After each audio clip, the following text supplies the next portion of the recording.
All right, welcome to the first sort of collective workshop on the Freudian unconscious.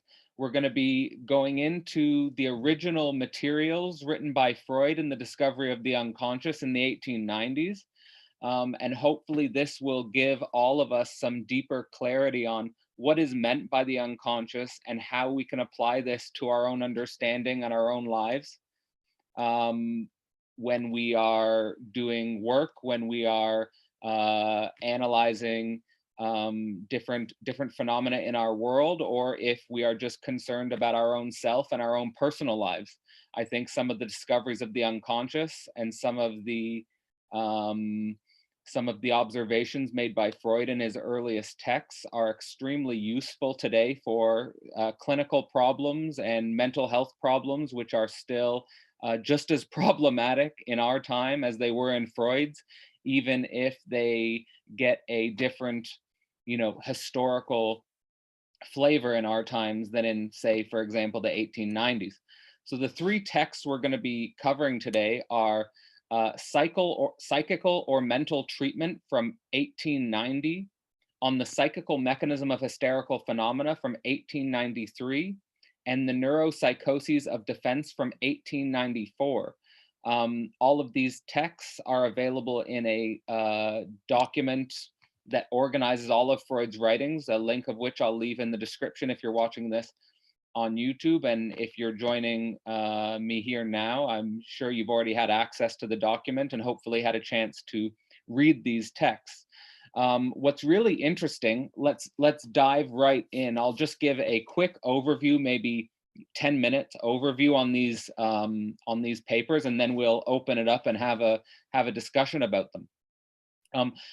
Starting with Psychical or Mental Treatment from 1890, this text is extremely interesting, not only because it's one of Freud's first published writings, but he opens up, and as soon as he opens up in his first paper, his object of analysis is already clear in his mind. Like, he never really, what's remarkable is he never deviates from the original problem of psychoanalysis, which he ends up formulating in later papers. But basically this idea that the psyche is symptomatic, our mind is symptomatic, and that the best tool to treat these symptoms are actually words. And this location of the mind, which is symptomatic, and words, which have a healing power, is precisely what Freud identifies as something which has no place in the scientific universe, or is something that scientists of his day and in our day, basically, are skeptical of. So he says that basically words of everyday life are something like magic, and how can we as humans of the scientific universe restore the magical power of words? And this obviously eventually becomes what we know today as the quote unquote talking cure. So he basically starts this paper by identifying this division between mind and body, or the physical and the mental. And we know this as the mind-body problem today. It's not resolved, but you see that psychoanalysis here emerges in the mind-body problem. Psychoanalysis, in some sense, is a practice and a method which is working the mind-body problem. And what Freud says is that science defaults to physical explanations of problems of our health, and that what they overlook is not only the way problems of the body affect the mind, but the way problems of the mind affect the body. And this is the location where psychoanalysis is. It's where the mind, problems of the mind, have a physical effect. I think that that's such a clear sort of starting point. And the two problems that he identifies right in the beginning of mental problems which have a physical effect are hysteria and neuroses. And throughout this workshop, we're going to try and go deeper into what is hysteria and what is neurosis, or obsessional behavior, and how can we approach this? So he says that the crucial aspect that he's trying to discuss in this paper is, quote, neurotic patients which, quote, illness originates from nothing other than a change in the action of their minds upon their bodies. So if you know the famous Hegelian axiom of the spirit is a bone, this is basically trying to communicate this idea that basically the mind and what's going on in the mind has a direct consequence on the body. They are one thing, but he's analyzing a causal pattern that's going in one direction here. So the most salient sort of dimension of this process happening is, when we experience depression, when we experience humiliation, when we experience disgrace on the negative register, or when we experience the greatest joys, this has what he calls a special connection on somatic processes, or he says basically all processes of thought are to some degree affective, meaning that to some degree that there's no such thing really as disembodied thought. That disembodied thought is basically what we'll get to as the splitting of consciousness in different papers. So ultimately, where he directs psychoanalysis is in this dimension where you would typically see science sort of criticizing religious subjects who try to, enact basically rituals of belief and worship as a mental force to cure themselves of physical things. And he's not saying that this is right. He's not saying that this is right or wrong. He's merely saying that this is a phenomena to which we have to reckon with. He's not positing anything supernatural. He's just saying that the disposition of our own mind, the words, the thoughts going through our own minds, actually have a huge consequence on our somatic functioning. Just a second. Mute. There. I'm just gonna just wanted to mute to take away the background noise there. So before I open it up to discussion on this paper, I want to talk a little bit about what he identifies here as hypnosis. And I think psychoanalysts in general don't often talk about how in Freud's original writings, the phenomena which interests him the most is the phenomenon of hypnosis. And this phenomenon of hypnosis is basically where another subject, through through the power of suggestion with words, or getting a subject to focus on a shiny object, can induce someone into a hypnotic state, which he says is quite dreamlike. And that once the hypnotist works this magic on the subject, that the subject that's under hypnosis develops a relationship with the hypnotist which is something like the relationship of a child to a parent, or something like a relationship between two lovers. So what he's saying basically is that a clue to the earliest states of consciousness can be found in hypnosis. And basically also as a corollary to that, that our unconsciousness in our developmental phase when we're infants is something like a hypnotic magical spell which we're put under. And that this, basically he's assuming that this never gets broken. So if you can think about the way in which a child looks up to a parent, or if you can see the way in which someone who falls deeply in love, or two people who fall deeply in love with each other, he's saying that something in this behavior is something like the way in which subjects are being hypnotized. And that when they break out of this hypnotic spell, it's kind of like they're waking up from a dream, and they may forget everything that was the spell they were under, or they will only have a memory of the event as if they were in a dreamlike memory. So he ends by saying, and this is the last quote of the paper, where he says, from this hypnotic state, we can get a deeper insight into the processes of mental life the beginnings of which are based precisely on hypnotic experience, which will point out the ways and means to this end.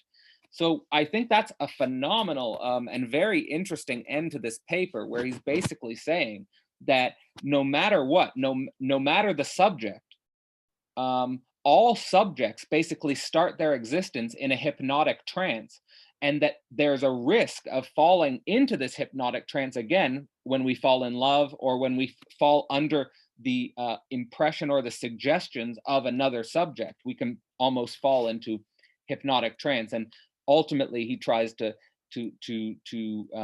develop what he'll ultimately develop as the talking cure from this this starting point. So for this paper, I suggest maybe let's just start up open and start talking about it. I can point out some of the things that, I mean, I've just sort of gone over it and sort of pointed out some of the things that are meaningful to me and that stick out to me. But if someone here wants to open up with either a question or a comment on this first paper, Psychical or Mental Treatment from 1890, let's discuss it. Let's just have it be, you know, have it be self-regulated. So unmute yourself if you want to talk, and let's start a conversation. And I'll mute myself while I'm not talking. And we all regulate ourselves. It'll work well, I hope.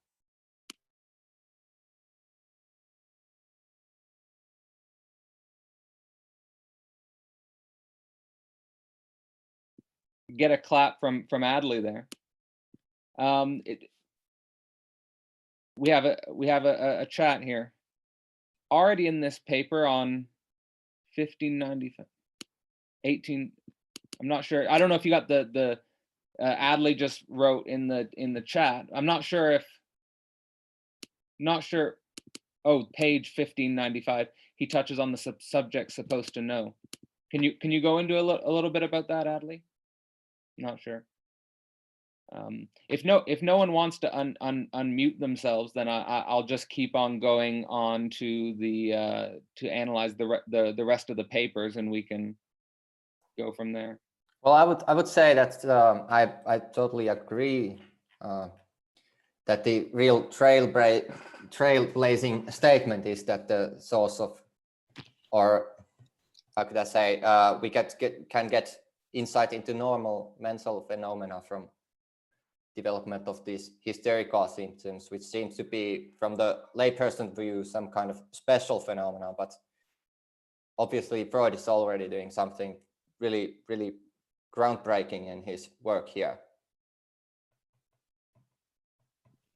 Can you point out what for you is the groundbreaking element? For me, it's this identification of the causation from the mind to the body, taking this seriously, because it's so counterintuitive to the way, like, for let's just like bring it to our present moment, right? Like someone's depressed, someone has anxiety, they go to the doctor and they get depression pills, they get, you know, they get medicated basically. So the basic presupposition of the scientific establishment to this day is basically to treat mental problems as if they're merely physiological problems. And well, yeah, I don't know. I'm a bit more skeptical about that view, since I think that this very problem of mental causation on the body is already present in Aristotle. I mean, Greeks already are somewhat puzzled about the same thing, and of course we know that Freud in a way begins with Aristotelian Studies at some point, and this very word, the psyche, psyche, is Greek origin. I mean, I could go on but for lengths about this subject, since I study it. Please do. Yeah, so basically I would say sum up the Greek debate about it, since there is a disagreement between, of course, the two main figures, Plato and Aristotle. So the basic disagreement is in how to approach the definition of psyche. What is the psyche?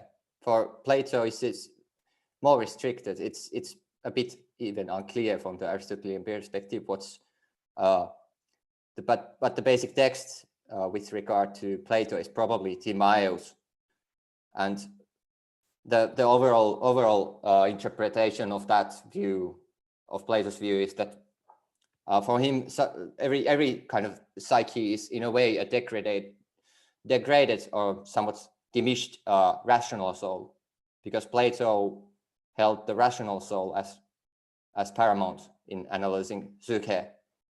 So the basic turn when we come to Aristotle is that Aristotle in a way naturalizes psyche. He restricts the rational part into humans, and he discusses psyche in relation to all kinds of phenomena that only pertain to living beings. So the basic divide is in between, let's say, rocks and nettle, say, or snails, and all creatures that have in them the principle of movement. So this is the basic Aristotelian divide, and the basic question in analyzing psyche in Aristotle is how can we divide psyche into different kind of segments which deal with different objects. So Aristotle's main capacities or faculties of the soul are basically nutrition, which belongs to all ensouled beings, since they depend on nutrition. And the second phenomenon which interests him most is perception. And the third one is, of course, the rational part. And there are also all the other things, like Aristotle discusses imagination, fantasia, which is a special technical term for him. And also he discusses locomotion in this. So this is the broad picture. Aristotle splits it into different factions or different capacities, which he analyzes. And it sort of naturalizes the psyche. Before Aristotle, Aristotle accuses his predecessors of only considering the rational soul of the thinking man, since it seems most close to us in a way. Don't you agree?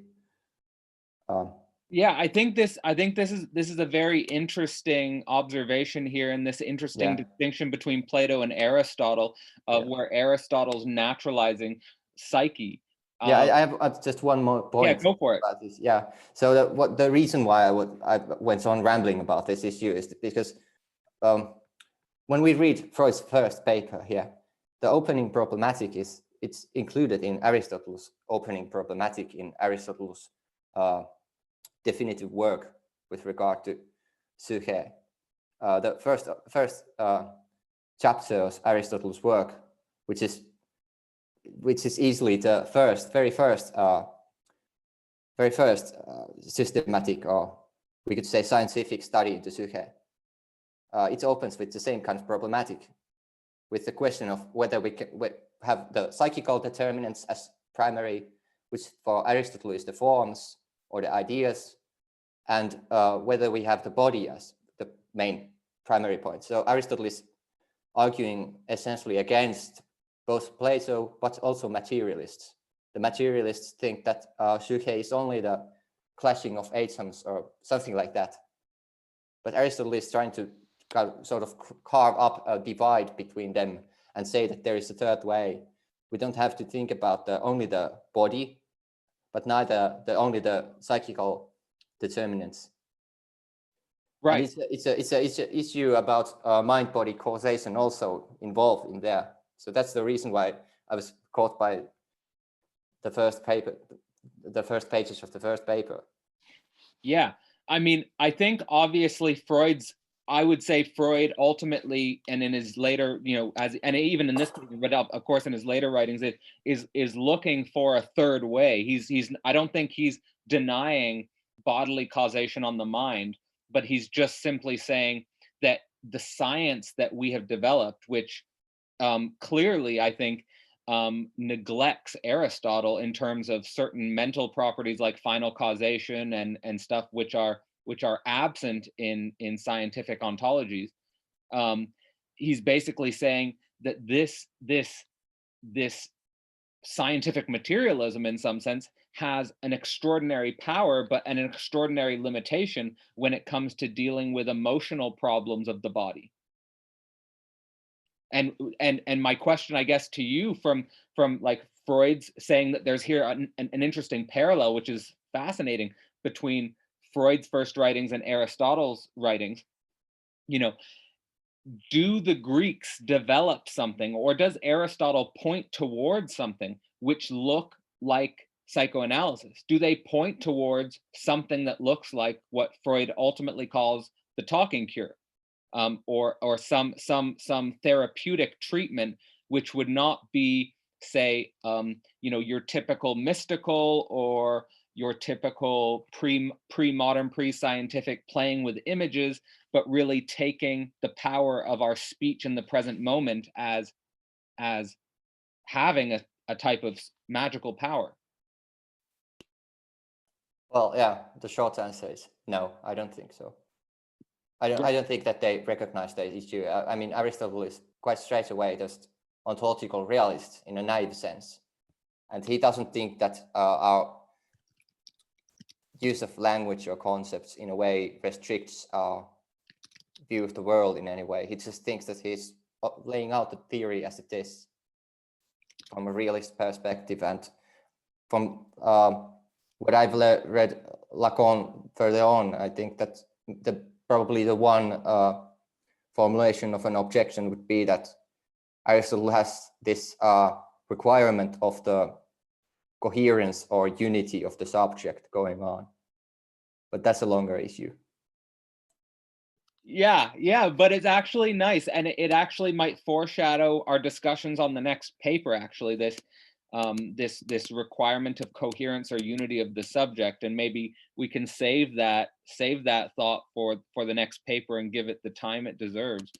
But for the moment, I think let's stick on this idea of Aristotle being an ontological realist, and basically what does it mean that Freud, because Lacan often says about Freud's work that psychoanalysis was not possible before the universe of science, and at the same time it's not a science. So in other words, science opens up the possibilities for psychoanalysis, but in some sense, when psychoanalysis emerges, it can't be then reintegrated or resublated back into science. And I think that this might have something to do with what you're saying about language and concepts coming into an entanglement with the world. And I think that this is really where psychoanalysis is trying to situate a third way, and where I see the possibilities in philosophy for this direct connection between Hegel and psychoanalysis. What do you feel about that intuition? Well, yeah, Hegel is the philosopher who tries to deal or cope with both conceptual problems, meaning the problem of very conceptual itself, plus the problem of modern science.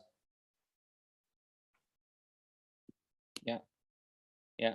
So very interesting then, like from Mika's point, I don't know, anyone else, just let me know if you want to jump in, but that's very interesting that already here in the first paper by Freud, we have this interesting overlap between him and Aristotle in terms of concerns of this problem of causation of the mind and the body, and seeing where that takes them. And I guess then my first sort of thought that comes into my mind is where this problem leads Freud, and even what brings this problem to Freud's attention, is basically emotions or mental states which don't seem to have a physical cause, and at the same time seem absolutely central to what it means to be human, whatever we mean by human. He sort of says,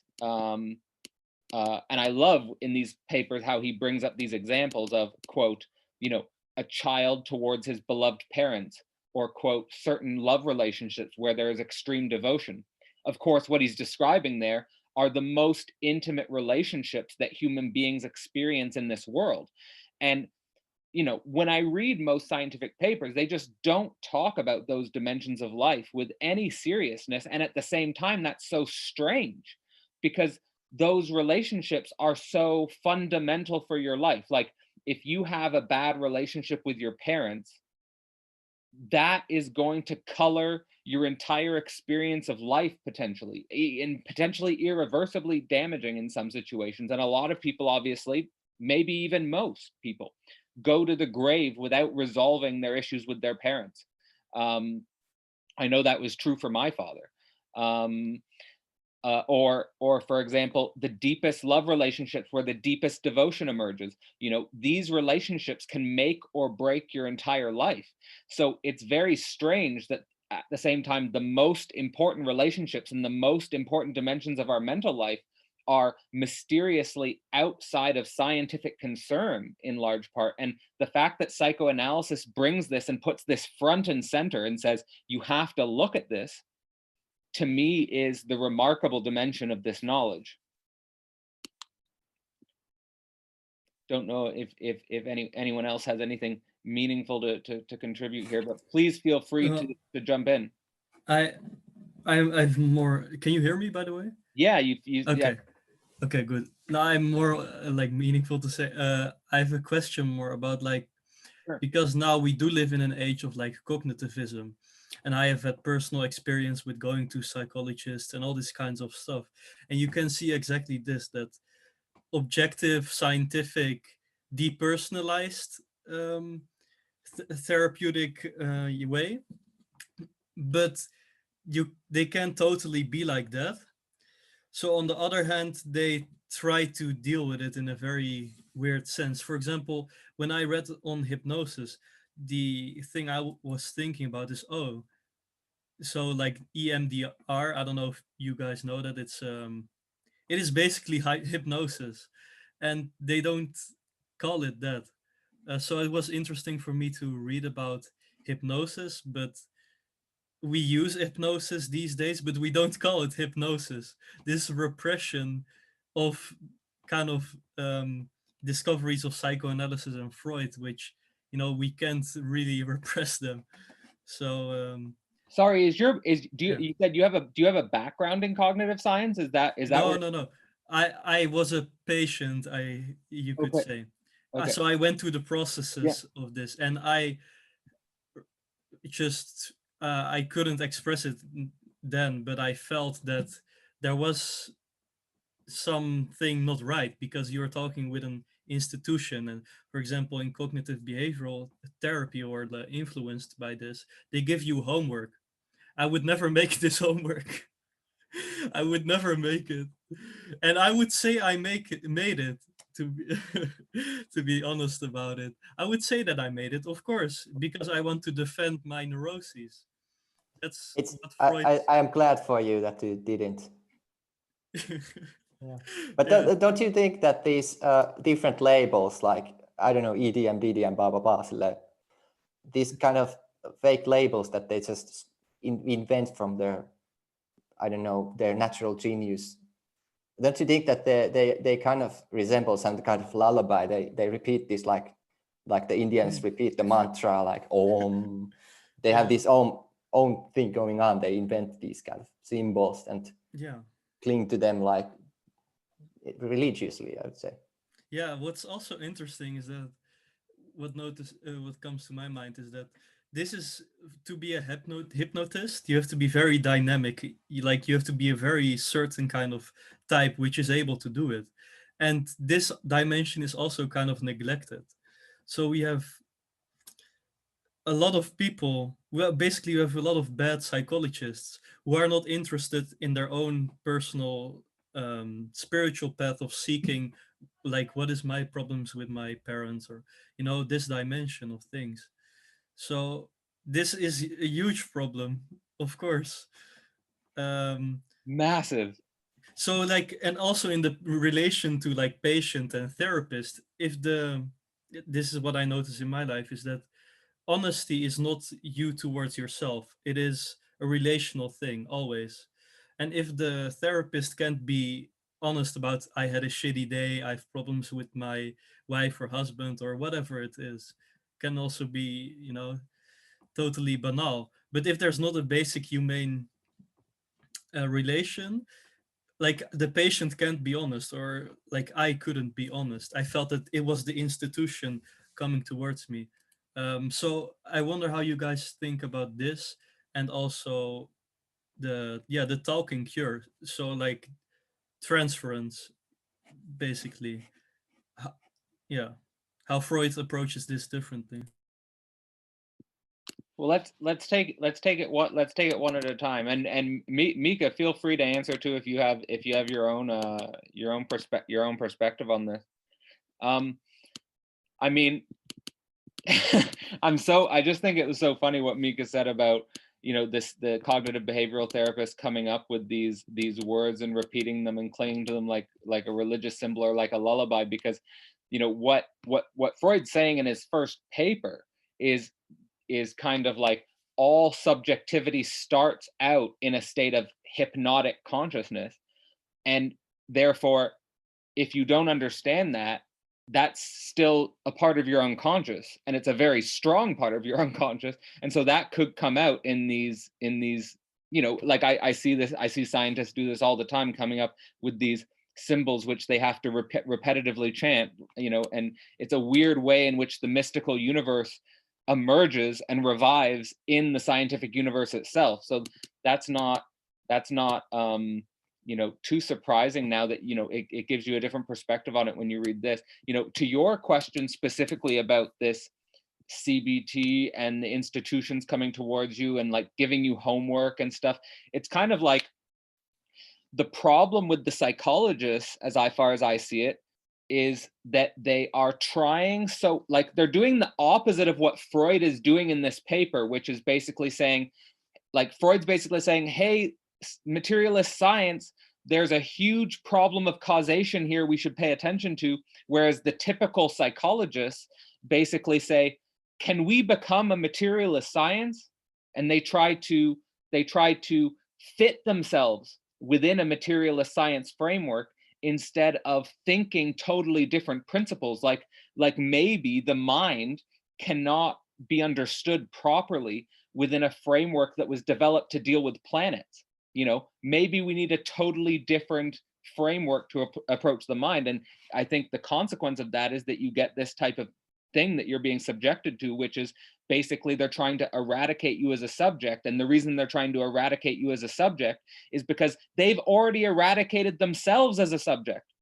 They won't include themselves in, like they don't want to, like psychologists who like, for example, my favorite Freudian joke would be like two guys sitting at a bar and one guy saying to the other guy, my marriage counselor's getting a divorce.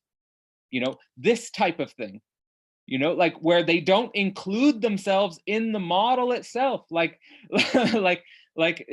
Can I just interject once? Go for it. I heard this on the radio in the car. I heard this exact story, this joke, but it wasn't a joke. It was a life coach who went to a life coach. It's sad. The life coach who goes to a life coach. Yeah. Yeah, there's always this view that again, it's this tyranny of the objective illusion, or the illusion of objectivity, where they imagine that they can position themselves in a like a space where they don't exist, and they can be like a view from nowhere, as if they don't also have to go through the problems of parental love attachment issues, or they don't have to go through the problems of what do I do with my sexual energy. All these types of problems are abstracted away somehow. Can I just say that I second on the statement that they should be in a way put back to the spiritual path, but not just any spiritual path. Obviously, the Hegelian one, meaning the phenomenology of spirits, how spirits appears in history. Just my 2 cents. Yeah, I mean. Yeah, and also Hegel regarded this as psychology, meaning phenomenology. Yeah. I mean, I think that phenomenology of spirit would be a good philosophical ground for psychologists. Like, it would be like, let's first work through how spirit appears to itself in history, and then we can discard of it. But let's at least understand how spirit appears to itself historically first, before we jump to these naive views of a scientific materialism, which is precisely not historicized. Which I feel like is one of the main problems, is the capacity of scientific materialists to get the philosophical training required to understand the historicity of their own epistemology, basically. I think that's so important. Absolutely, yeah. So the life coach who goes to a life coach, the marriage counselor who needs a marriage counselor, the cognitive behavioral therapist who needs a cognitive behavioral therapist. No, they'll never get out of that one. That's funny. If anyone else has anything from this paper specifically they want to bring up, we've touched a little bit about on the strict, approaching in a non-repressed way the importance of hypnotic states, and approaching these hypnotic states is kind of a mystery. What are these hypnotic states? They give some, Freud suggesting here, they give us some clue to the origin of our consciousness. The baby being fixated by the soother, or the baby being hypnotized by the mother's breast, whatever it is, like that you're in this sort of trance-like state, and that this is a very open, in some sense it's a very open state, where you're very much under the influence of the other. And that's the crucial thing about the hypnotist, right? The hypnotist, you're very much under the influence of the other. So in that sense, it's interesting, right? Because like CBT might lose all of its efficacy if subjects become aware of, science's own ignorance of the mind, because you're only capable of being hypnotized by the cognitive behavioral therapist if you're under the persuasion that science is in some sense the big other. But if you have no such illusions, then it would lose all effect on you. I think Freud says in a different paper we'll cover next, that there is a choice of the subject here in whether or not it becomes hypnotized, and even says that certain subjects will be more predisposed to being hypnotized than others. And we'll get into that. But if there's no other major question or anything, then I am going to dive into the next paper. And then we can go into that. I'll just give a little summary here of the next paper, and then hopefully we have a good conversation about that. So the next paper is called On the Psychical Mechanism of Hysterical Phenomena. And he's basically interested in what he calls non-traumatic hysteria, which is basically hysteria which doesn't have a physical cause, or like,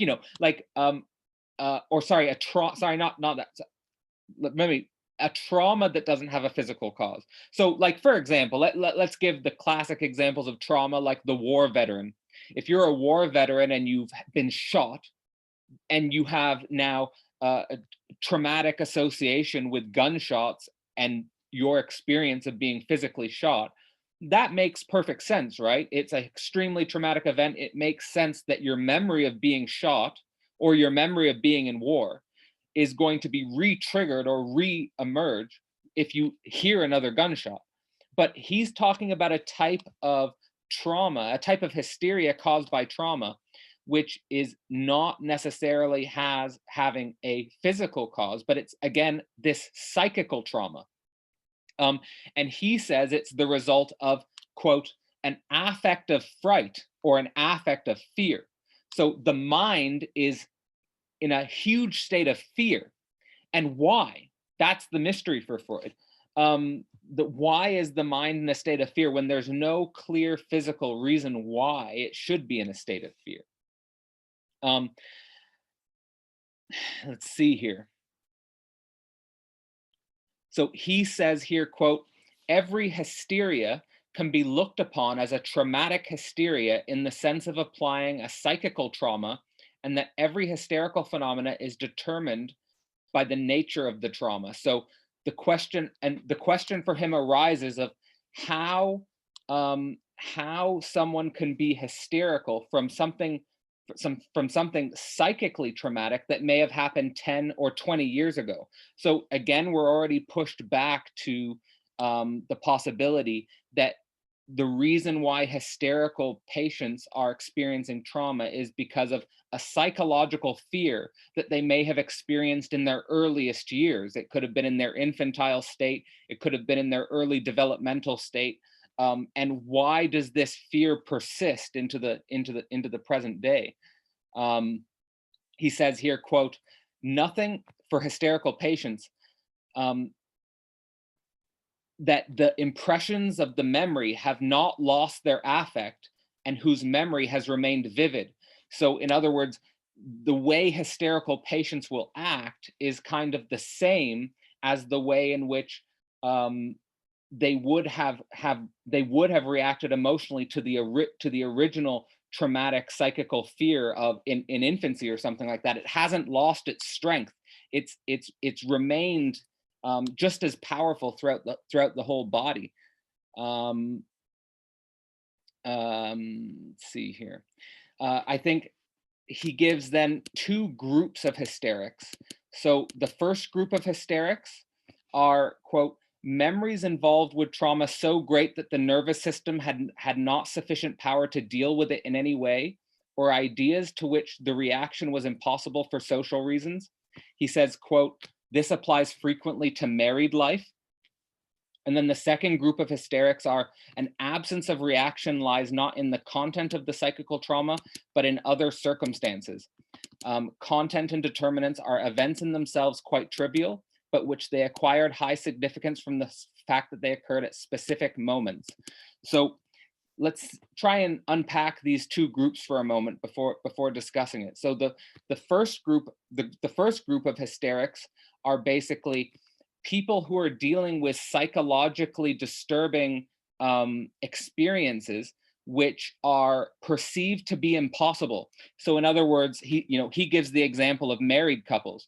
So for example, if you're a married couple and you experience some psychological fear that doesn't seem to have, that you don't have the power to deal with, that you will become hysterical as a response. Or for example, the second, or for the second group, he's saying that the absence of the reaction to the original fear is that it was at a specific moment in their life where they didn't have the capacity to respond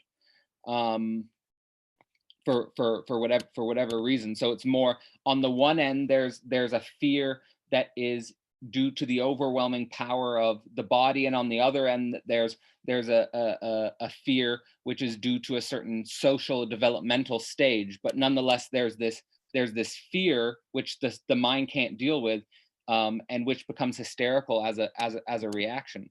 Let's see here.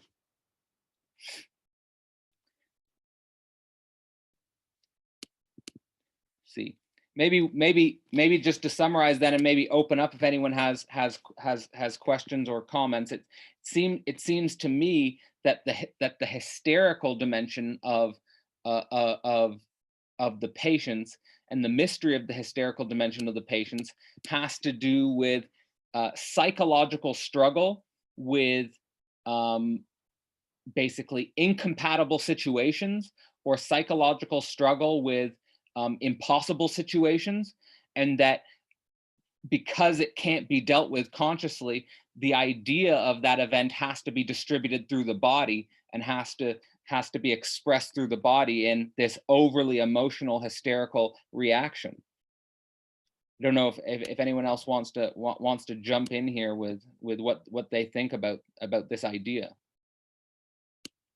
Maybe first I'll ask if any of you in reading these papers had a clear idea of what hysteria was and what Freud was supposed to be saying about this.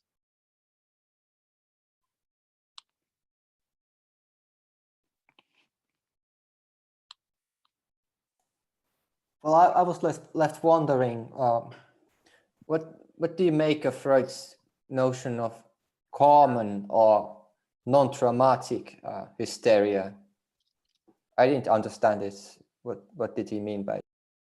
So yeah, so the common or non-traumatic hysteria is, he's again making this distinction between the physical and the psychic. So for example, the traumatic hysteria would be what we normally, and he was responding to the science of his day. So the non-traumatic, sorry, what would have been referred to as traumatic hysteria would be hysteria that was caused by something physical, something that you can clearly identify. So I gave the example of like if you're shot in war, for example, and then you become hysterical if you hear a gunshot, because it revives memories from that traumatic physical experience. But what he's saying is that what the type of patients he was seeing were patients that the science of his day would have called non-traumatic hysteria, and that this non-traumatic hysteria is something to do with, quote, psychical fear, the affect of fright. It may not have been anything physical. It could have been something, again, it could have been a certain fear of being abandoned by the father, for example. It could be a fear of being abandoned by your significant other. It could be a fear of a fear of losing security or care, or it's just this purely psychical dimension.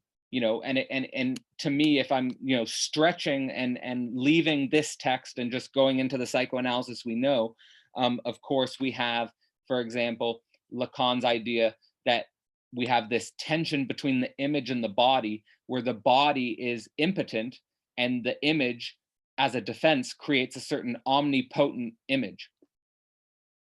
But the body starts out in a very impotent state, and it makes sense that the original concerns of the mind might evoke feelings of an affect of immense fear,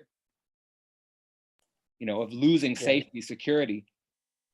Yeah, and I was reminded that this notion of excess becomes really, really crucial in Lacan later on, and it was interesting to find Freud already talking about something like the idea of a foreign body within the subject, which when dealt with in detail when discussing this foreign excess, it sort of has a effect on it, making it vanish quite dramatically. Yeah, I was wondering about the common and the abnormal hysteria, or whether there was some kind of notion of sort of normal behavior versus the abnormal behavior idea going on behind it also, or something that would get revised later on, perhaps.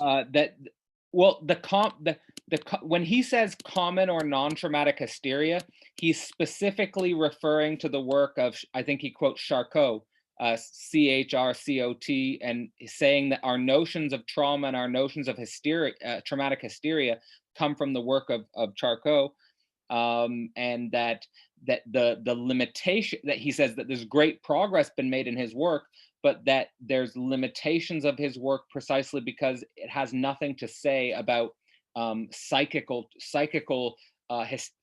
hysterias which don't have a physical cause. But it's very interesting that already there's this link here with foreign body and the excess. I think that's a great point. I had a similar idea when I came across that. Sorry, did Dimitri? Yeah, go ahead.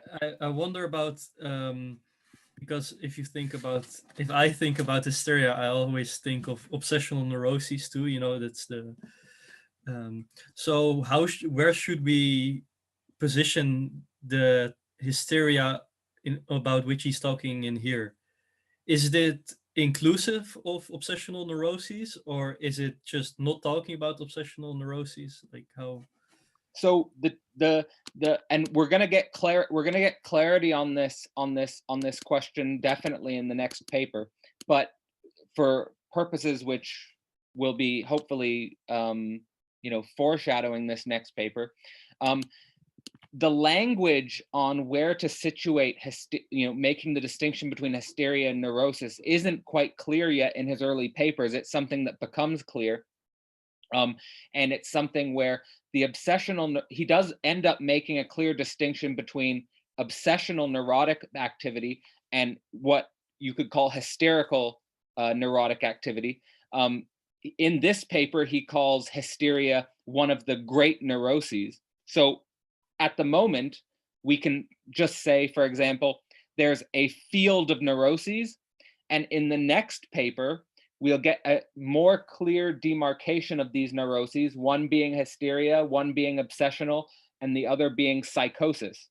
I think you could also add perversion in there. And when I was reading it, I thought those are the four main neuroses that I think psychoanalysis deals with.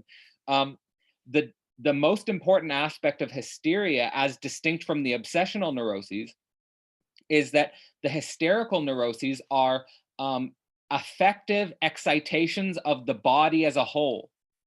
They're the body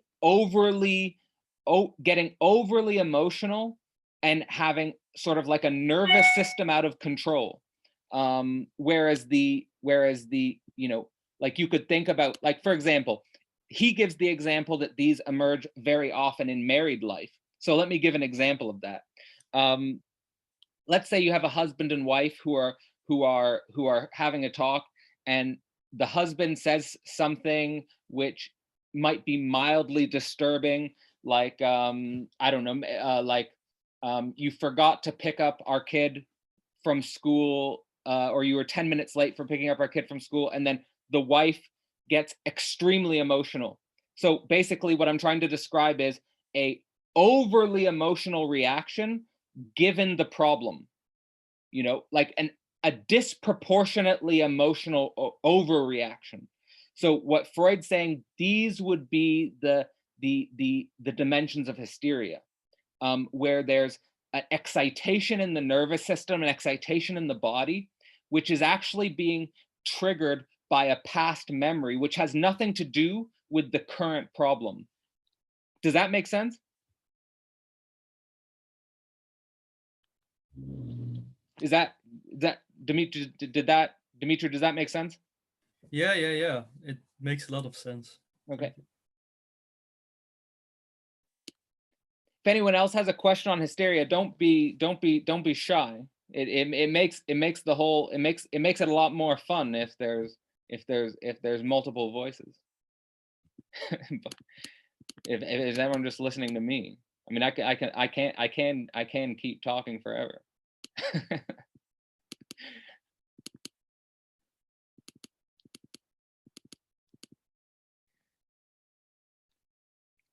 Anyway, I did skirt over another interesting dimension of this paper, is that I think he already identifies something that reemerges in his later work and is the ground of some of the therapy, which is that he claims, where he starts to think what can be therapeutic for the subject, is he says, quote, falls in line with one of the dearest human wishes, which is the wish to be able to do something over again. So, for example, like if say the phenomenon of where, you're giving a presentation, like so let me give an example of what I just did. So I just gave a description of On the Psychical Mechanism of Hysterical Phenomena from 1893. And to be honest with you, I think I could do a better job of it. So I have a wish inside of me right now that I could do it over again. Right now, that's a minor example.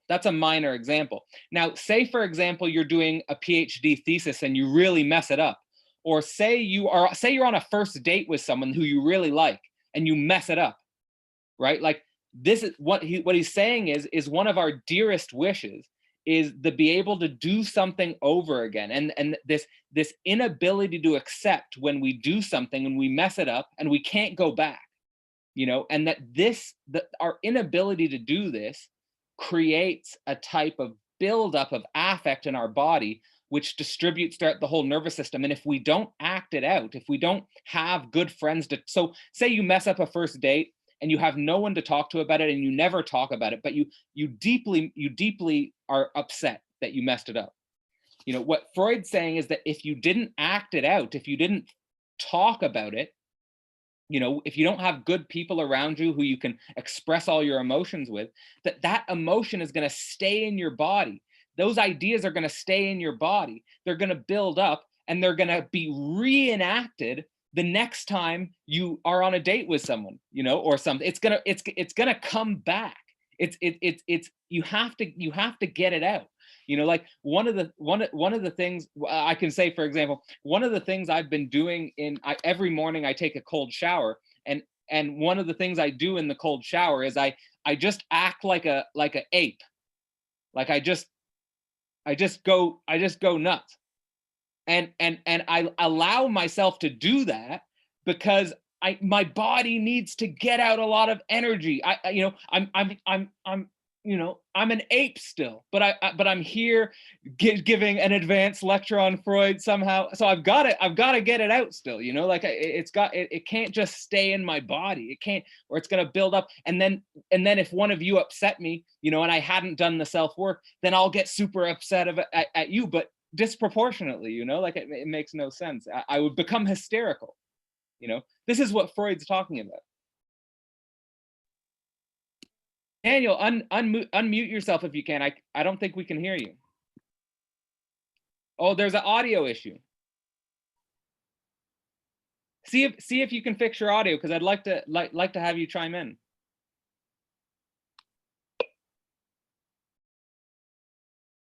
Damn. Well, that's a shame. While Daniel's try to get your audio fixed, and we'll bring you back in. But until you get your audio fixed, Adley here just wrote something a few minutes ago. He said, yes, and it's interesting in the way it contrasts with the idea of hysterical patients suffer from incompletely abreacted, yeah, I don't know that word, abreacted psychical traumas. I've not seen this term abreaction before reading this. Yeah, I came across that term abreacted too, and I didn't know what it means. I mean, if someone wants to look it up, I could look it up as well. But if someone wants to look it up and give us some insight on what that means, that stuck out to me as well. Probably close to that. You know, he foreshadows pretty close to that statement, and this is the end of this paper. He says, hysteria has deeper causes than the ones he's identified in this paper, and it is those deeper causes that set limits, which are often very appreciable to the success of our treatment.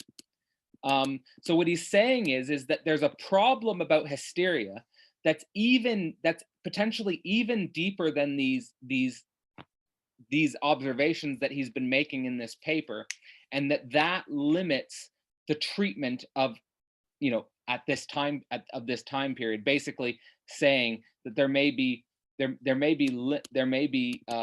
limits to this ability to approach the core of hysteria just through hypnosis and other practices like that, which I think might lead to like explicitly talking about the talking cure and stuff like this. So Daniel, I think you're still having. Oh, there we go. So come in, jump in. Yeah. So maybe I will take some line of thinking that's maybe not exactly maybe tangent what you're talking about. So when you talk about this emotionality and stuff like this, I think I want to contrast it with like yoga practice, if that's okay, because there seems to be like two different ways of, like many different ways of thinking. Like, so first you talked about like physical way of thinking of causation, right? And then you talk about the psyche, and that's something different that works differently. But then Freud thinks about the unconscious, right?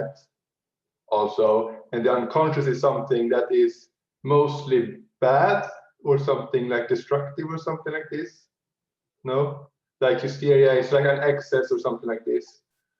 Well, I wouldn't put necessarily a moral register on the unconscious, like good or bad. But for example, the location of Freud's unconscious, and of course he's not at this point in his writings, he's not using the word unconscious. But at the same time, like what he ends up identifying as the unconscious would be like things like the cannibalistic urge, incestuous urge, and killing urge. So those are all very aggressive, very. Yes. Okay. So because when you talked about like emotions and stuff like this, and in like hysteria, for example, this seems to be like, and you say talk about excessive emotions, something like this. And this just because I'm studying like tantric yoga, stuff like this, I'm thinking this, my mind is over there right now. And then like what I'm thinking is like, from that point of view, you know, then the idea is, as you talk about, like the idea is that you have you know, some scholars, right? And the idea is that how would we connect this with what Freud is saying? I didn't catch your last sentence. Okay, but the idea is that if you have like if you have like memories in your body that you haven't lived or whatever, they call them some scars, right? And this in some sense connects with what Freud is talking about also, no? Absolutely. Yeah. He's literally talking about memories in your body that are that basically events where you felt either fear, abandonment, insecurity, and you didn't have an outlet for them. Like you couldn't talk about them, you couldn't you know, maybe you know. So maybe give us some insight here about tantra yoga. Give us some insight about these practices, these modalities, because like what are these? How can we? Well, I'm not an expert. I'm just a student of this. But like what I would say is that like in this view, you want basically to, these memories are bad in like this view, you could say, because they stop flow, right? So you want to have flow all the time. So the idea is if you have these memories stored in your body, then that prohibits you to have like flow in the moment, or what you want to call it, right? So I don't know exactly how this connects exactly with the Western and like Freudian way of thinking, but there seems to be interesting parallels. Like they talk about the same phenomena, but with different words, basically, right? Right, and like, I mean, on like a metaphysical or on a philosophical level, I mean, you know, what do we mean when we say Western, and what do we mean when we say Eastern? All of this sometimes leads to more, just like sometimes like many like Freud says about masculine and feminine, sometimes when we use the words masculine and feminine, we're jumping too quickly. Like, and I think the same thing with Eastern and Western. But if we focus but I think you identified precisely, which is you know, the memories of the body, which from our perspective, from the subject's perspective, which is the subject struggling with a symptom, a mental symptom, is that there's something that is stored in the ideational memory, which is blocking its flow, essentially. And we're trying to think of what practices can we embody which help us to deal with unblocking these traumatic memories and basically allowing them to be felt. You know, what Freud and Freud having this talking cure, right? So he's very much focusing about on speech. No. Yes. So yes. So did you want to have a comment on that? No, it's just interesting. Yeah, I have a comment on that actually, but I don't know if it's irrelevant, but you know, I have a comment on that. I'm thinking, you know, in terms of like Zoroastrianism, I'm thinking like, you know, but I don't really know if this is actually relevant, but I'm thinking like, because you talked about earlier about Aristotle and stuff like this, and like what I was thinking then was basically, you know, because if you are a monist in some sense, maybe you don't are materialist or whatever, but you see that like you see how thoughts or like speech affects your actions, your body and stuff like this. So I don't really know, like, is this something new with, like, I don't really understand, like, Is it something new? I don't understand. I think this might be related, and maybe Mika can give some further explanation, but I think this is related to what Mika was saying, is that when Freud starts his career, he's framing a problem that is the same problem that Aristotle was wrestling with. It may have been a similar problem to what the Zoroastrians were wrestling with. I don't know Zoroastrianism well enough to say, but it's not that this what I'm trying to understand now is that the problem Freud starts wrestling with is not necessarily a new problem.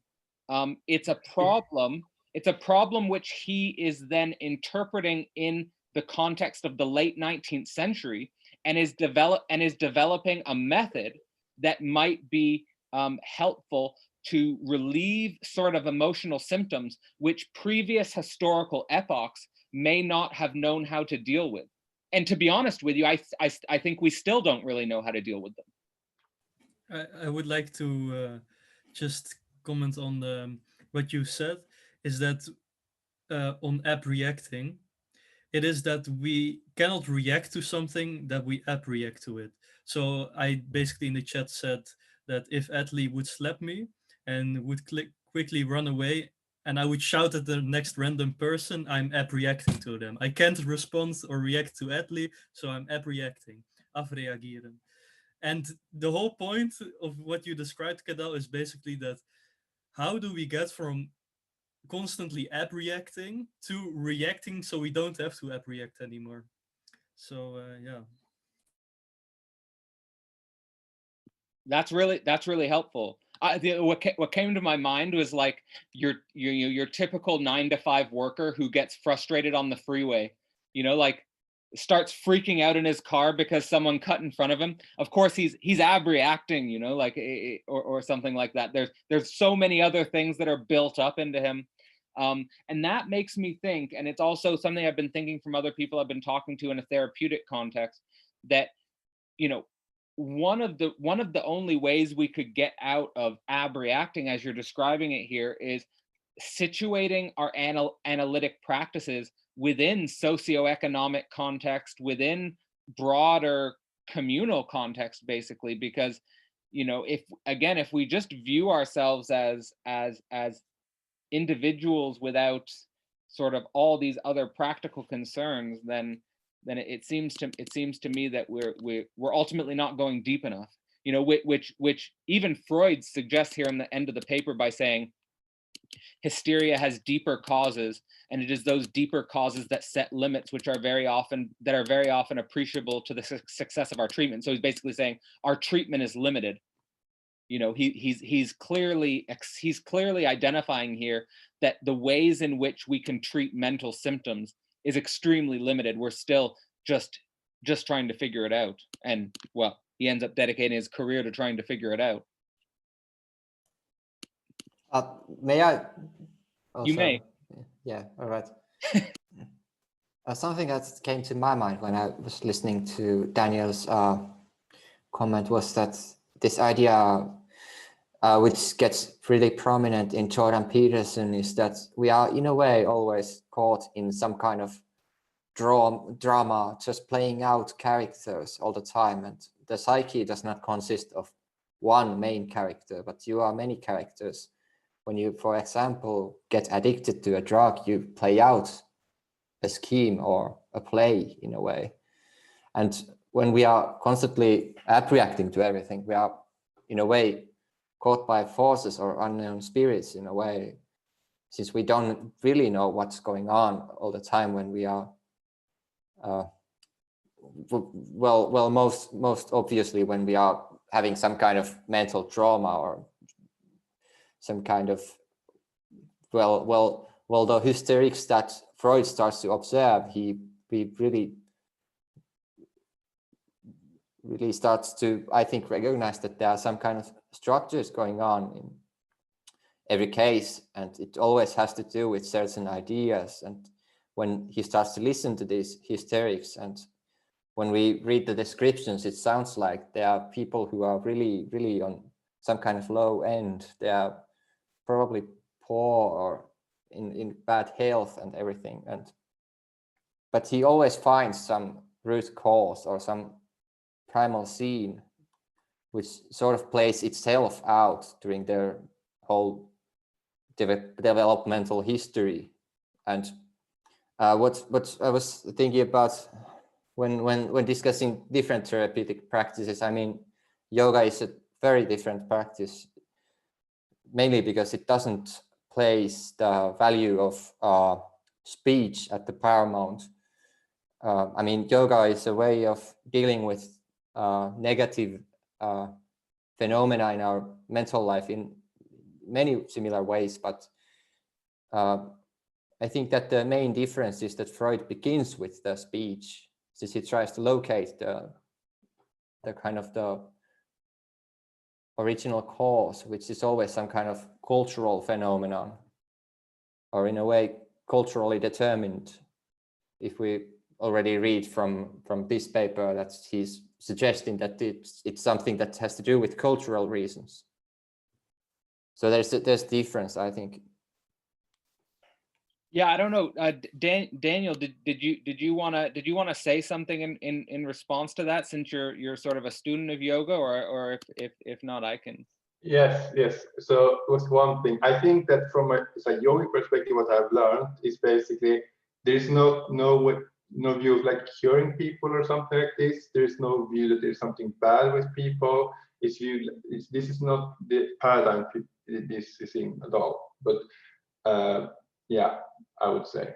But yeah, I would agree that from what I've heard that speech is the focus on speech is, I mean, the emphasis on speech in Freud's way of thinking about this is different from how yoga thinks about this, definitely, yes. But yeah, I agree, and I think that this is main difference between them, between yoga and Freudian. But I think both are thinking that, for example, Freud is thinking that, you know, your speech is affecting your interaction with culture and speech, whatever, everything is affecting your actions and stuff like this. So yeah, this is more emphasis on culture, right? The cultural impact on what you do, right? I think so. I think that's I think that's the main. I think that's how he framed civilization and its discontent. Yeah. Okay. It's basically the way in which our identity struggles with, like, I think about I think very sympathetically about the ego, because it seems to me like the ego is like between a rock and a hard place.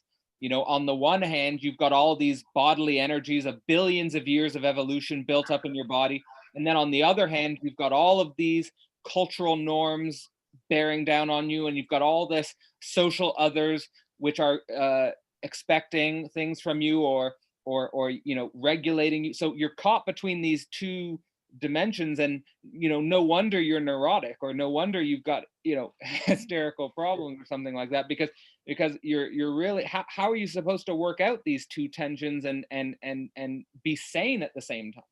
You know, it seems an impossible task. So this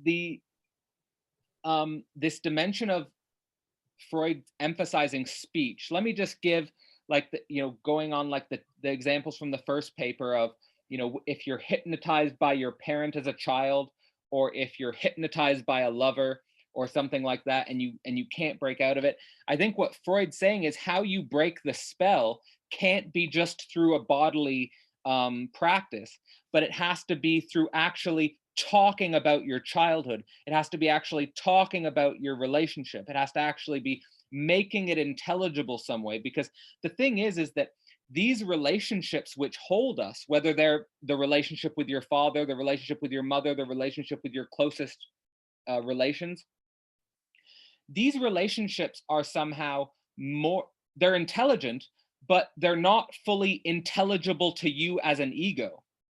Does that distinction make sense? They are intelligent, like the relationship, the embodied relation between a mother and a child, but it's not intelligible to either. It's beyond both of them. It's like between like tacit knowledge and non-tacit. Yeah. I mean, you act it out. You act out the role of a son or a daughter. You act out the role of a mother or a father. But if you were to say, what is a mother? What is my relation to my son? And can you make that fully intelligible, what you're doing? I think most people would be clueless. Yeah, and doesn't it seem that we need some kind of break from acting out these roles also? Well, I would say that goes. I would say that's one of the deeper possibilities which is opened up by psychoanalysis, and which we take for granted today. We take so much for granted in our culture, which Freud was trying to work through. Like, so for example, you know, the fact that these identities and these cultural negotiations are themselves things that we should be questioning and challenging. You know, like, but at the same time, there's limits to that, you know, like, because a woman actually has a baby in her stomach. You know, she actually has a neurological connection to her baby. So you can't just socially deconstruct that. You know, there's limits to the construction. And like, it's basically, I think the question opens up, how can we be more conscious about the most intimate roles in our life, instead of just acting out religious concepts, basically? Because the mother, the father, the son, the daughter, all of these are basically embedded in metaphysical scaffoldings, which are not fully conscious to us. So I feel like psychoanalysis offers us the possibility to, let's make our most intimate relations conscious as possible, you know, and how weird they are, we have to confront it. I don't know. I think that maybe we could also discuss in this same concert the effect that yoga has. I mean, it is probably really tremendous in also relieving from the baggage or the compulsive actions that really are like role characters that are playing themselves out. I think the whole movement towards a more embodied culture, you know, doing yoga or doing different body exercises, are 100% positive. I have nothing against them whatsoever. All I'll say is that, like, when I've talked to some yoga instructors, they still are just as clueless about their sexual life as anyone else. So it's not clear to me that just practicing yoga helps you with these things. It might, but I don't think it necessarily resolves the issues. Daniel? Yeah, I don't think the point is to resolve an issue at all, actually. That's not Okay. really the focus at all. So that's what I was saying before. But yeah, yes, I agree. I think that I had a thought. I lost that thought right now, but yeah. Well, Freud would say, if you think about this lost thought, it won't come to you. You're going to have to not think about it, and then it'll come to you. Yes. Okay. All right. So I think now we can just move on to the last paper, and then have a last conversation, and then wrap it up. And this is, and save the best for the last. I think this is really a good. I think this is the best paper of them all. I think it's the clearest. I think it's really where he gets into nice structuring of the neuroses. So he makes a distinction between, and this is, Dimitri, what you were looking for, from the hysterical side, he situates a theory of phobias, fear, and from the neurotic side, he theorizes a dimension of obsessions. You know, so the neurotic becomes obsessional compulsive, and the hysteric develops intense phobia. This is so nice, because this goes on to ground, I think probably Lacan got his idea of the barred subject from, I don't know, from this paper, but it already appears here, is this idea, his theory of the neuroses, that it involves a psychical splitting of consciousness. He says it's the primary feature. So, and then he even asks the question, when is the origin of this splitting of consciousness? You know, and he says that it's basically, it's the inability of the ego. So already he's identifying that the ego as a pseudo omnipotence is too weak to actually synthesize the problem it's dealing with. which I think is really remarkable to think of in the contemporary scientific universe, because they're always concerned with synthesizing their worldview. And you know, I always see this as an enormous act of impotence, unconscious impotence, you know, because they're never going to be able to get the synthesize everything and get everyone into the worldview. You know, it's just this neurotic obsessional compulsion that they're acting out, and they don't realize they're a split subject. You know, but this act of splitting, here he gives a precise definition of the act of splitting. So it says it's an occurrence of incompatibility which took place in their ideational life. So in other words, you're an infant or you're a child. There's an incompatible event that took place. In other words, there's a contradiction that you're confronting, which you don't have the power to make compatible or to make non-contradictory. And as a consequence of that, you repress it, you split yourself, and you don't deal with it. And every act of synthesis, every act of trying to integrate is a taking you further away from yourself. So think about, for example, the way people the way people become super obsessed about a romantic partner. This is an act, and they try to they put all their attention on the other. This is it's an act of trying to synthesize, it's an act of trying to integrate, which is taking you further away from yourself. You know, and it's the ultimate act of impotence in some sense. And you're confronted with that when you realize that the other is not in control. You're not in control of the other. So you're just left with the void of your own self. Because you've been taken so far away from yourself that you're like, oh my God, right? So it's, he then goes on to say here, now he says, I don't know why he says this here. It's probably because he starts first to talk about hysteria, and he links hysteria with a more feminine part of sexuation.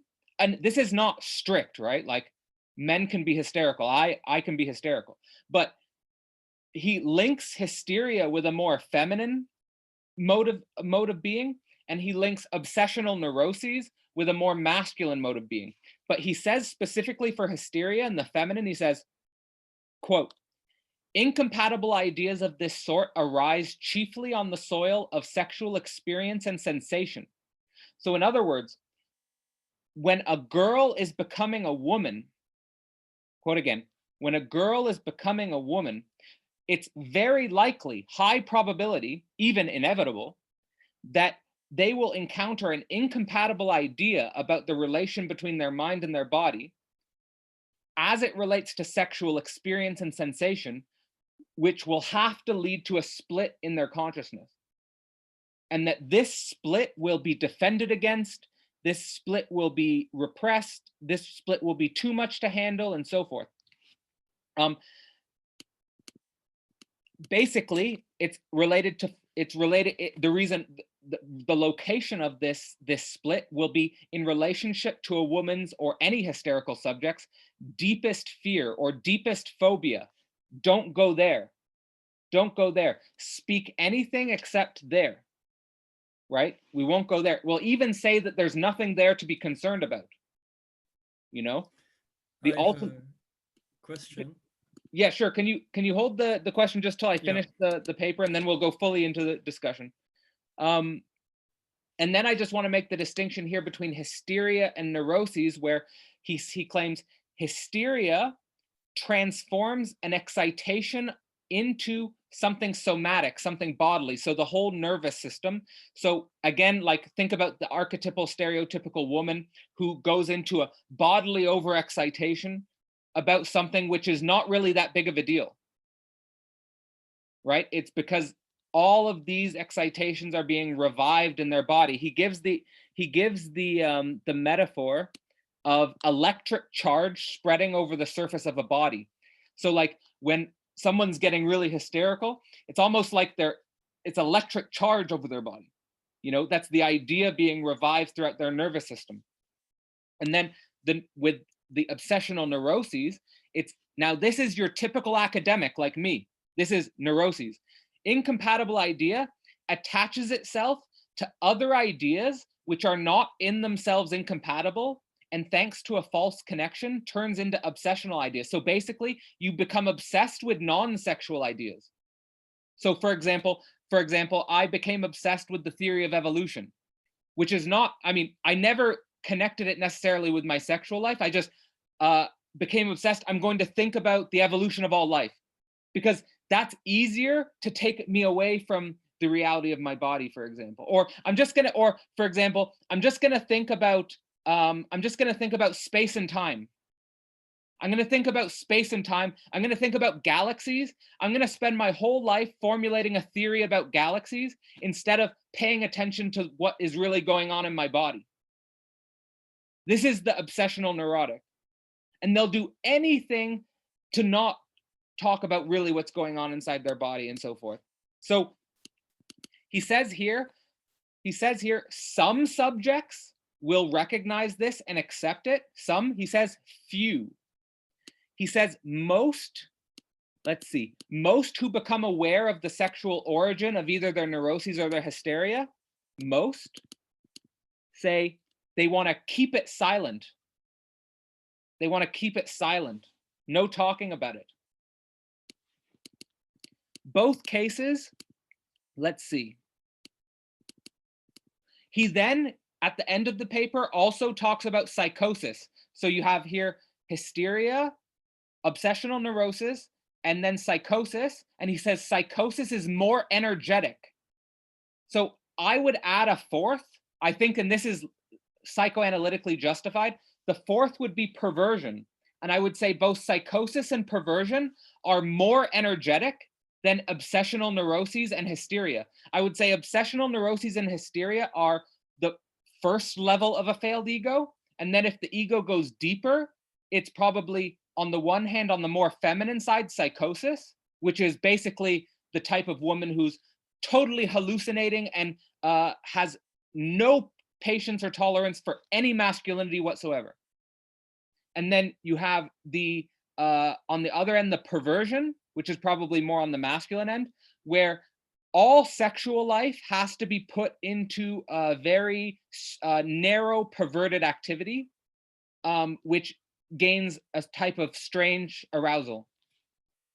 And this is a consequence of not really working with your obsessional neuroses on the masculine side, or not working with your hysterical nervous excitations on the more feminine side. Let's see. That's really all I have to say about this paper. But I think that's such a cool paper. I think that's such a fun paper. So let's talk about it. Dimitri, maybe you want to unmute yourself. Yeah, I had two questions. One is on, so the subject is split, to put it naively, between the conscious and the unconscious. Is that correct? I mean, he's not using that word yet, but I think that's what we can say, yeah.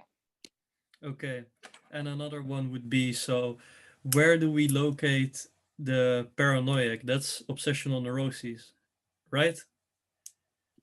I think that's interesting. You know, actually, the only thing I wanted to say, which I didn't say here, was that he ends up, when he comes up with the categories, he ends up also saying that there's a category of mixed neuroses, which are where there's multiple neuroses in the same person. And maybe that is, I don't know necessarily how to think the paranoiac, but when I think paranoiacs, usually they're extremely obsessed about non-sexual ideas. Like, for example, conspiracy theorists.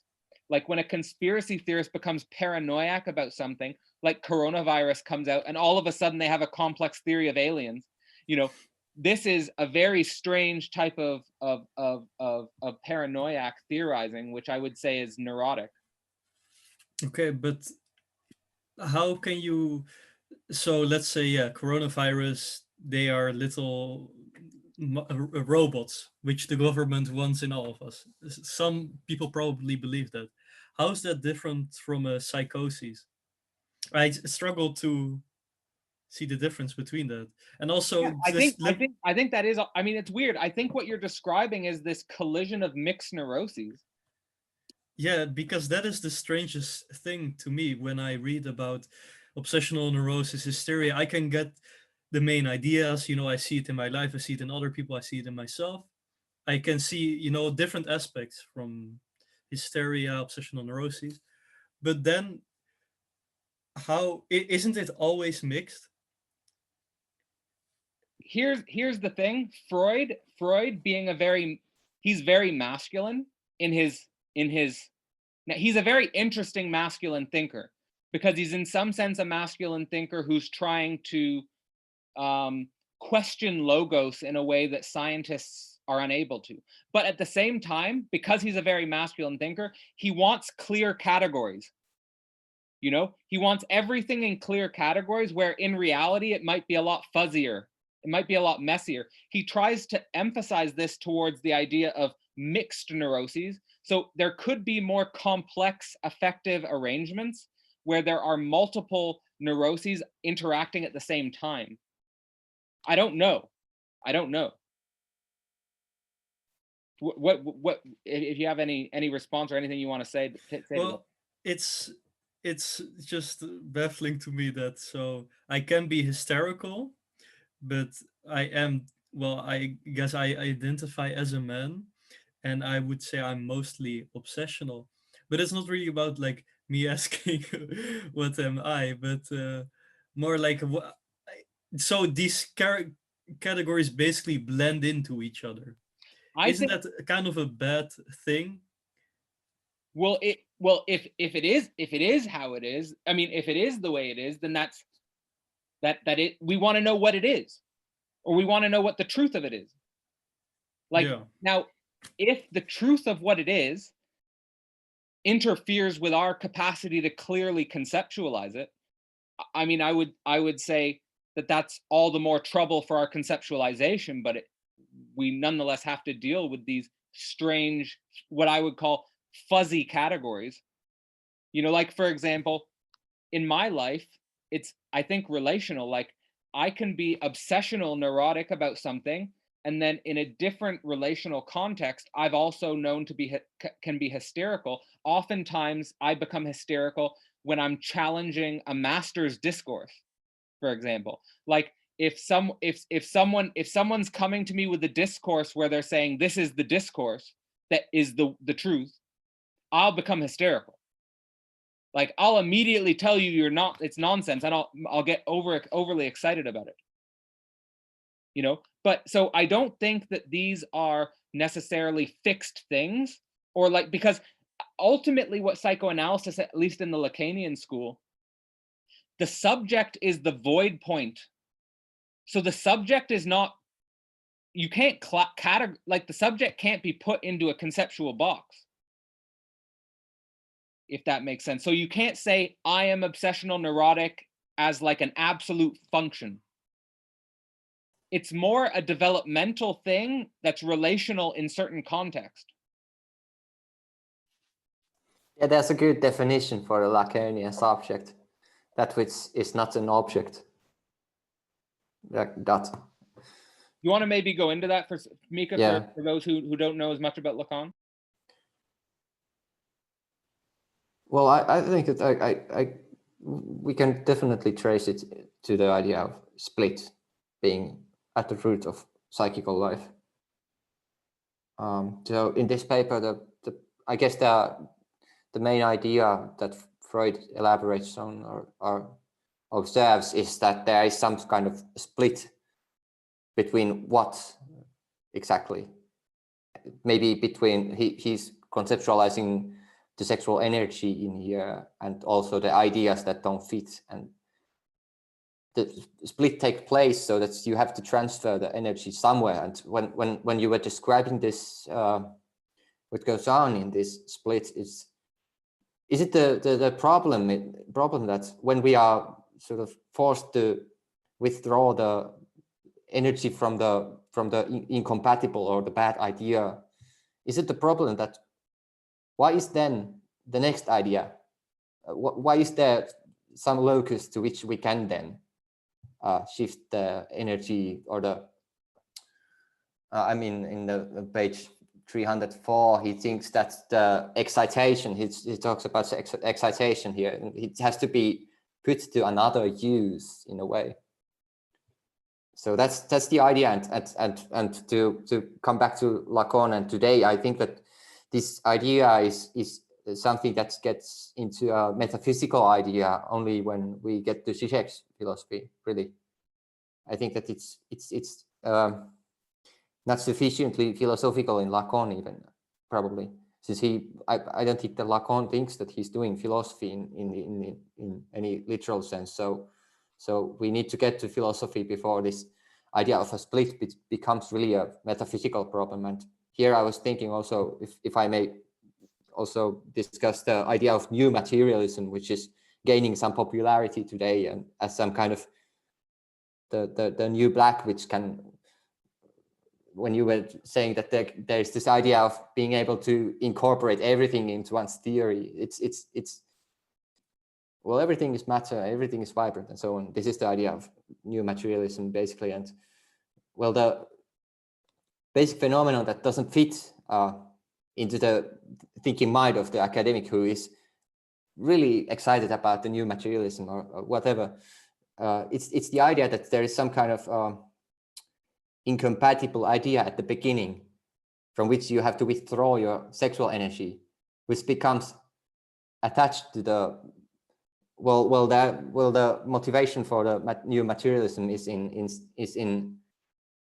in becoming obsessed about the Cartesian split between two substances. They're always obsessional about denouncing publicly the binary logic or the split between, or the, I don't know. Yeah. So it doesn't fit their idea that they are obsessed about the split. Yeah, that's so interesting. I think that's such a yeah. smart analysis. Yeah, that does anyone else? Daniel, did you want to say something? Yeah, I have like several things. Like, I don't know if this is called new materialism, but when they talk about correlationism, is that what you're talking about with new materialism, or is it something different? You know, I didn't hear well. What's the correlationism? Correlationism. Maybe that's kind of yeah.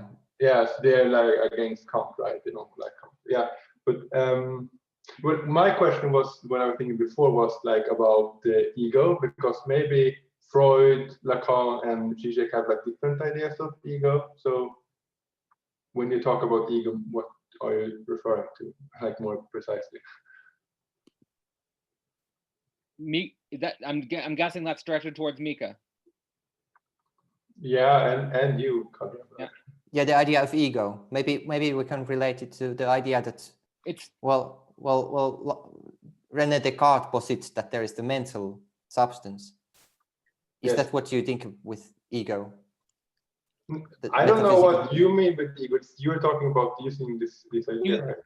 He's asking maybe what we're claiming ontologically about the ego. I would say that the ego is what becomes the ego is what becomes decentered in Freud, decentered in relationship to the unconscious in Freud, and then in Lacan it becomes purely a specular image. So it's no longer a substance. This is the crucial thing. It's not a physical substance, it's an image. And he says, and basically for Lacan, there's no illusions of ego power in Lacan. For Lacan, the ego has no power. Yeah. Okay, so basically it's like Lacan has like imaginary, symbolic, and real, and then it's like imaginary thing, which is ego, no? Yes. Okay, so that's very interesting, because that ties into this yogic thing, because their definition of ego is basically just an investment in an like idea, like image. That's like, so there's no disagreement here. Yeah, it's basically very similar. Yeah. Yeah, that's it is, and you know what's weird about this connection you're bringing up between yoga and psychoanalysis is that over the last year I've become really interested in yogic philosophy. Like I've been listening to like a lot of Krishnamurti. I've been listening to a lot of Osho. I've been listening to like Sadhguru and stuff. I don't know. I mean, just trying to expose myself to the different philosophical interpretations of yogic philosophers, but that's very interesting. Yeah, so the basic idea is that the ego is an image which tries to frame a scene of omnipotence but in itself, it's totally impotent. It's just a specular image. It has no truth whatsoever. And that's why it falls in on itself in these ridiculous catastrophes where you're just brought back to the void point of yourself. You know, and I think this cultivating, you know, I was listening to a lecture by Osho yesterday that was talking about going from loneliness to aloneness. You know, the ego feels lonely, but he says the deeper you go into yourself, you get the greatest joys from what he calls aloneness, which is just this relation with the void of yourself. Okay, yeah, well, I don't know that much about this guy that you're referring to, but yeah. Yeah, but yeah. Maybe emphasize this crucial, what's emphasized in this paper is this crucial dimension of this internal splitting of consciousness, which I think is so fascinating. Because what I often find, and I'll just give my own experiences with academia, is that oftentimes academics, what they're actually talking about is not the location of where their actual emotional energy is. So they'll get extremely emotionally frustrated if you don't understand, or if you don't mimic, or if you don't copy their language system. But it's not clear to me that they're aware that they know why they want you to mimic or copy or know their language system. You know, they're totally split on this. And like another interesting thing is, like, you'll have academics come up with these very complex theories about life, the universe, and everything. But what's not in their theory is their own intimate life. You know, they have their own intimate life over here, and then they have their academic life over here, and never the two shall meet. Yeah. Never the two should meet. And this is worth thinking in great detail. Yes, definitely. Yeah, also, and something that doesn't meet here when we are discussing from the contemporary philosophical view, trying to make some kind of theory, new theory, which accounts for everything about all objects and all I don't know, emotional, whatever. What doesn't fit is the idea of Auschwitz. I mean, Nazi concentration camps. This becomes a paramount importance for every philosophy from the French thought in 20th century, but not so much in the official Anglo-American philosophical mind. So the idea is that it doesn't fit to your view of yourself, that there is some kind of potential for crematoriums. And this is what I think we should come up with a category scheme of this level of devastating event. So you have, for example, the Auschwitz event, or the Holocaust. You have Rwandan genocide, I think, should be of a similar order of event. I think you should have the North American slave trade and American, North American, South American slavery is similar level. All of these types of event, this is something monstrous split inside of us. Very high level split. And here's the thing: all the people who did these horrors, like the best probably is the Holocaust example, but also United States, you know, World War II and United States slavery. These are incredibly intelligent people, scientific people, but it has nothing to do with that. You know, even the more intelligent, the more scientific, the more you could be horrific. You know, like, has nothing to do with this level of the split in the subject, which has to do, again, I think, I like thinking cannibalistic urge, incestuous urge, killing urge. This is inside of us.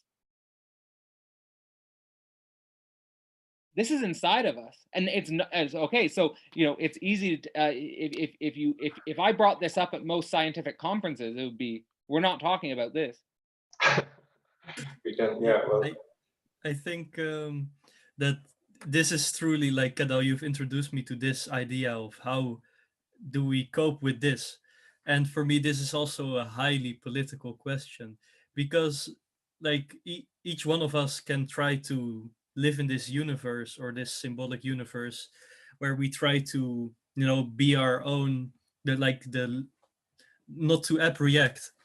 But for me, the really interesting question is, how do we get on with this theory and move to a community which could accept split subjectivity and thereby not abreact to things which, to like the Holocaust, and to that extent, you know? And I think that that is really the question that's been bothering me for. Okay, it's gonna keep bothering you forever. Yeah. So here's it only gets worse. Here's the thing, is like the most difficult thing to think is, how do all of these ideas help and bring us to some notion of a different community? We could dedicate our entire lives to that. You know, like we could, and most, if not everyone, doesn't do that. So it's really a radical and a revolutionary act to even be approaching these ideas, and then to even go deeper and ask the questions you're asking. What is the political consequences? What are the communal consequences? These are the types of questions that the naive Marxists don't even ask themselves. You know, think how naive the Marxist is. We say we could have world communism, and like my first question to them would be, do you have a good relationship with your parents or your brothers and sisters? Like, can you have a stable, intimate relationship? Like, and now you think you can have world communism? I think it's very interesting that they asked Stalin if in communism the Soviet Union would have an army. And I think maybe paradoxically, Hegel would say, yes, there would be war in communism, right? So I think Absolutely. this is the things I'm thinking about in this context. For Hegel, there's no end to war. There'll be lots of, and Zizek makes this point about communism, is that when we try to think communism, here's what we should think. We should think irrational social conflict. The type of irrational social conflict that appears between split subjects. If we can understand this better, and we can work with this, this would be a theory. I think, you know, in some of the philosophical circles I'm running around in, trying to think, how do you take psychoanalysis to the level of the social? How do you take psychoanalysis to the level of the political? This is a deep question. It's not an answer you'll find in Lacan. Lacan has nothing here for us.